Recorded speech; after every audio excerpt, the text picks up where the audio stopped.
বহু দিনৰ পৰা মই ৰাইজক কৈ আহিছিলোঁ যে প্ৰধানমন্ত্ৰী নৰেন্দ্ৰ মোদী ডাঙৰীয়াৰ উদ্যোগত কাজিৰঙাত ৩২ কিলোমিটাৰৰ আমি এটা এলিভেটেড কৰিডৰ বা এখন ডাঙৰ উৰণীয়া সেতু নিৰ্মাণ কৰিম। বহুতে সেই সময়ত মোক হাঁহিছিলে আৰু বহুতে এই কথাও কৈছিলে যে মুখ্যমন্ত্ৰী হিমন্ত বিশ্ব শৰ্মাই সপোন বিক্ৰী কৰিব জানে। হয়, মই সপোন দেখো, কিন্তু সেই সপোন বাস্তৱত পৰিণত কৰিবলৈও আমি অযুত পৰিশ্ৰম কৰোঁ। ভাৰত চৰকাৰৰ কেবিনেটে কাজিৰঙাৰ এলিভেটেড কৰিডৰৰ এক বিশাল প্ৰকল্পক অনুমোদন জনালে। আপোনালোকক জনাবলৈ পাই মই ভাল পাম যে এই সমগ্ৰ প্ৰকল্পটো ৮৫ কিলোমিটাৰৰ দৈৰ্ঘ্যৰ হ'ব। কলিয়াবৰৰ পৰা নুমলীগড়লৈ এই সমগ্ৰ ৰাস্তাচোৱা 4 লেন কৰা হ'ব।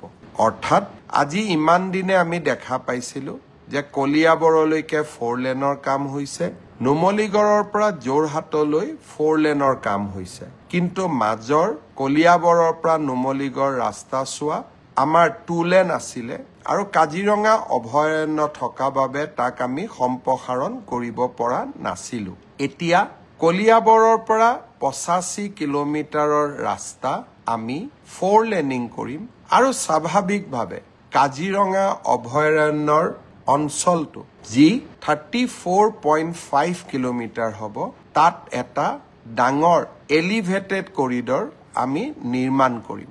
এই এলিভেটেড কৰিডৰ নিৰ্মাণ হোৱাৰ ফলত কাজিৰঙাৰ বন্য জন্তু বিপদমুক্ত হ'ব আৰু আমাৰো যি এতিয়া আমি স্পীড কণ্ট্ৰল কৰি যাব লাগে, লাহে লাহে যাব লাগে, আমি নিজস্ব গতিৰে উজনি অসমলৈ যাব পাৰিম। নেশ্যনেল হাইৱেৰ এই প্ৰজেক্টটোৰ বিশেষত্ব হ'ব যে বোকাখাট আৰু জখলাবন্ধা দুইটা জাগাতে আমি এটা বাইপাছ নিৰ্মাণ কৰিব পাৰিম। যদিও এই সম্পৰ্কত কিছু আমাৰ মাজত মতৰ পাৰ্থক্য আছে, কিন্তু তাত সত্ত্বেও আমি ভাবো যে এই প্ৰকল্প অনুমোদনৰ সময়ত বা নক্সা বনোৱাৰ সময়ত ৰাইজৰো মতামতক নিশ্চয় নেশ্যনেল হাইৱে অথৰিটিয়ে গ্ৰহণ কৰিব। এই প্ৰকল্পৰ বাবে প্ৰধানমন্ত্ৰী নৰেন্দ্ৰ মোদী ডাঙৰীয়াই ৬,৯৫৭ কোটি টকা অনুমোদন কৰিছে। মই অসমবাসী ৰাইজৰ হৈ প্ৰধানমন্ত্ৰী ডাঙৰীয়াক পুনৰ এবাৰ ধন্যবাদ জনাইছো।